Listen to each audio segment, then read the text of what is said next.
Everybody, how are you? I'm not Steve Kaufman, but today we're going to talk about languages.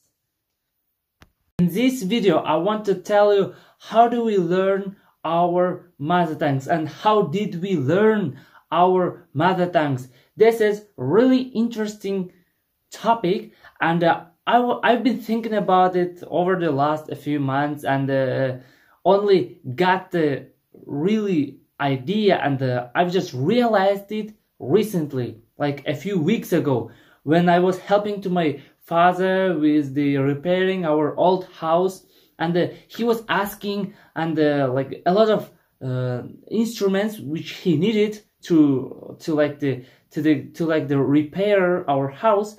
And I was helping him, and he was asking, hey, give me that thing, give me that thing, give me like this instrument. And he was calling the name of these instruments, but of course I didn't know. Of course, the building sphere, it's not my sphere, and I never was interested in that, and I never used it in my daily life. The people use only 1% of whole vocabulary in our daily life, and maybe in our maybe in our whole life we use only 1% of 100 our vocabulary, because we don't need other things. Maybe the only literators or only the good writers use maybe 3 or 5% of the vocabulary.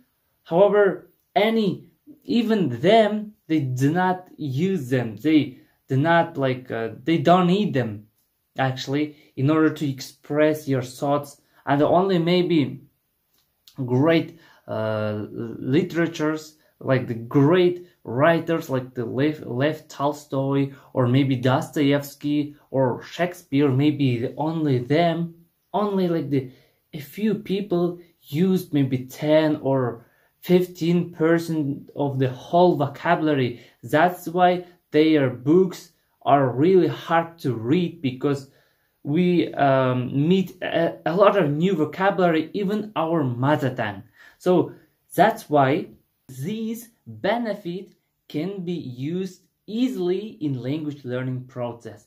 That's why this fact that we only need 1% of whole vocabulary, and you shouldn't learn each word in your target language. Makes things very easy, and this is maybe one of the push factors, the factors that motivates you, which makes possible learning languages. Because many of people think that, well, I never can learn any language, I'm very bad at language learning. No, you can learn any language. Actually, you need only from 2000s to the 3000s of words, just 3 or 2000 words in order to speak fluently. Maybe indeed you gotta learn some grammar. Yeah, you gotta learn a little bit grammar, like the present simple, like maybe past, future, and the subjunctive, conditionals. Yeah, and you just work on these grammatical structures, putting new words into that structure. Yeah, and this is really easy. Actually, you can only need 100 verbs, and different forms of that word. For example, go. Yeah, word go, you can say in present simple, I go, he goes. You already know another form like goes. Then, for example, in past simple, we went, and in future we will go, and he's gone, and etc. So you just need work on it. You just need one word. You gotta work on one word, and overall you need only maybe 100, maybe even less, from 50 to 100 of most common verbs, and you gotta conjugate them. You gotta put these verbs into the time space, into the things what you want to say. For example, I would go, yeah, or like if I was going, and etc, etc, etc. So this is really interesting. You need just 1% of vocabulary, and telling roughly maybe from 2,000 till 3,000 of words in order to speak fluently, and in order to read some novels or some books. Yeah, mainly we actually can know more words. For example, we can know about 10,000 words, maybe 15,000 words, but we know them passively. We just know them passively. If we hear them, we can get the meaning, we can capture the meaning, we can understand it, but we don't use it in daily life. Yeah. And also when we read some novels, when we read book, we can we understand that word, but we never use it. We know them passively. And indeed, we know about 80% of our vocabulary passively and only 20% actively. We use only 20% in daily life. So guys, in generally, this can be really great benefit in language learning, that we only know only use 1% of whole vocabulary, and each person knows different vocabulary because it depends on his specializations or profession or life experience. Yeah, for example, person who studied economy or politics, of course his vocabulary it's differ than the person who only studied history or like another or engineering. Yeah, so each person knows another vocabulary, different vocabulary. It's vary, and my advice for you, it is just try to learn and just try to memorize new words which you use in daily life, and the words that you think that are useful for you. For instance, you don't need maybe words from engineering if you're not an engineer, or you don't need from building sphere or from the economical sphere. Yeah, just learn the vocabulary what you use in daily life, what you need for your profession. So then will be easier, even for memorizing. It will be more easier. Answering the question, how do we learn our mother tongues, and how did we learn it? We used input, comprehensible input. We used comprehensible input in order to learn our mother tongue. Of course, we use a lot of input, and if you ask someone, how did you learn your mother tongue, they answer you, I don't know. It's like, for them, it's like the magic. It's like magic. You just was born with that. No, guys, you didn't born with that. Of course, you understand that fact that just language itself had been developing during the millions of years, because only Homo sapiens, which appeared, Homo sapiens, who was appeared only 50 or 60 thousands of years ago, only could speak. Before them, earlier, all of the people, all of the kind of sort of people, Pithecanthropes and the Homo erectus, didn't know how to speak. They hadn't ability of speaking. So that's why only for evolution of language it took millions of years, and only Homo sapiens could speak the language that we speak now.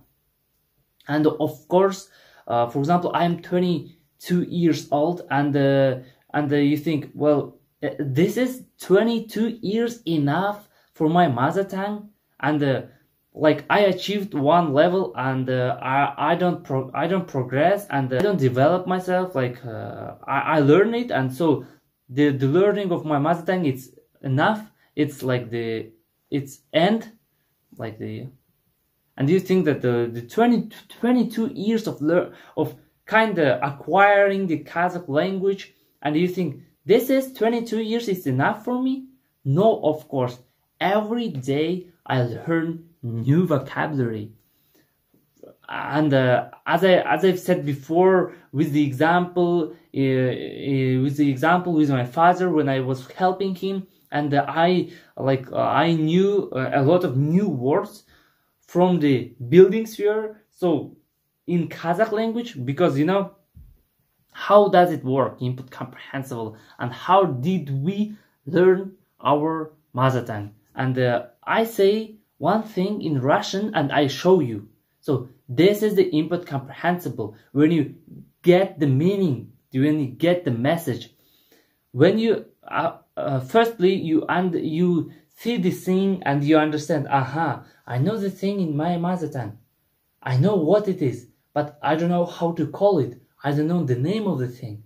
Then I show you the name, and you understand, you're connecting this name to that particular thing. For example, I say you, please give me ruchka. So please give me ruchka.